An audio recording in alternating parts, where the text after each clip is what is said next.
যদি হতে পারেন আপনারা আগামী দিনে মেম্বার চেয়ারম্যান এবং তার বড় কিছু কর্মীর মাধ্যমে ভোটের মাধ্যমে আপনারা নির্বাচিত হতে পারবেন।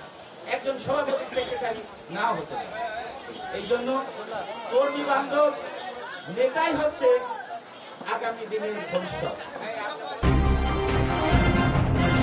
কেউ যদি চাঁদা আপনাদের কাছে তার নামটা শুধু দেবেন, ব্যবস্থা করবো আমরা। কিন্তু কুমারখালীতে বিএনপির আমরা চ্যালেঞ্জ করে বলতে পারি, বিএনপির কোন নেতা চাঁদাবাজি করেও নাই, চাঁদা চাইও না। মিথ্যা বাদ দিয়ে আপনাদের পার পেতে পারবেন না। এই জন্য আমরা আর 3টে ইউনিয়ন বাদ আছে, 3টের সময় কয়া ইউনিয়ন হবে। ঠিক সেখানে একাধিক প্রার্থী আছে, ভোট হবে, কিন্তু ভোটের মাধ্যমে নেতা নির্বাচিত করছে দলকে ঐক্যবদ্ধ করার জন্য। চাপে ইউনিয়ন একটি ঐতিহ্যবাহী ইউনিয়ন, এখানে বিএনপির একটা ভোট ব্যাংক। বিএনপি যখন গণতান্ত্রিক পথে বিএনপির আমাদের নির্বাচন হয়েছে, আমরা এখানে সর্বোচ্চ ভোট পেয়েছি। কিন্তু এই পকেট কমিটির মাধ্যমে আমরা দলটাকে নষ্ট করে ফেলেছি। আমরা ঐক্যবদ্ধ ভাবে আবার বিএনপিকে বুঝাতে চাই। এই জন্য আমার বিশেষ অনুরোধ, আপনারা যাকেই নির্বাচিত করেন না কেন, জয় পরাজয় থাকবে। একটা ইংরেজিতে করা কথা আছে, আনসাকসেসফুল পিলার অফ সাকসেস। অকৃতকার্যই কৃতকার্যের ক্ষতি। যারা ভোটের মাধ্যমে পরাজিত হবেন তারা কি দল ছেড়ে দেবেন?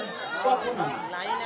কর্মী বান্ধব নেতা যদি হতে পারেন আপনারা আগামী দিনে মেম্বার চেয়ারম্যান এবং তার বড় কিছু কর্মীর মাধ্যমে ভোটের মাধ্যমে আপনারা নির্বাচিত হতে পারবেন। একজন সভাপতি সেক্রেটারি না হতে পারে। এই জন্য কর্মী বান্ধব নেতাই হচ্ছে আগামী দিনের ভবিষ্যৎ। আপনারা নেতা নির্বাচিত করার পর চাপে ইউনিয়নকে বিএনপিকে ঐক্যবদ্ধ করে ভোট ব্যাংক বানাবেন।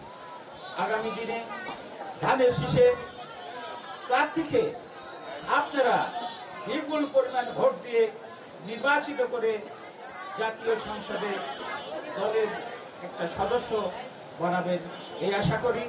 সেই সাথে আজকে আপনাদের কাছে আমার বিনয়ের সাথে অনুরোধ, থানা বিএনপির পক্ষ থেকে আপনারা যে গণতান্ত্রিক পথে আপনারা নেতা নির্বাচিত করছেন, সেই নেতা নির্বাচিত করার জন্য যে ভোটারগুলো এখানে অংশগ্রহণ করেছেন তাদেরকে আমি কুমারখালী থানা বিএনপির পক্ষ থেকে আন্তরিক ধন্যবাদ, মুবারকবাদ জানিয়ে আমি আমার বক্তব্য শেষ করছি।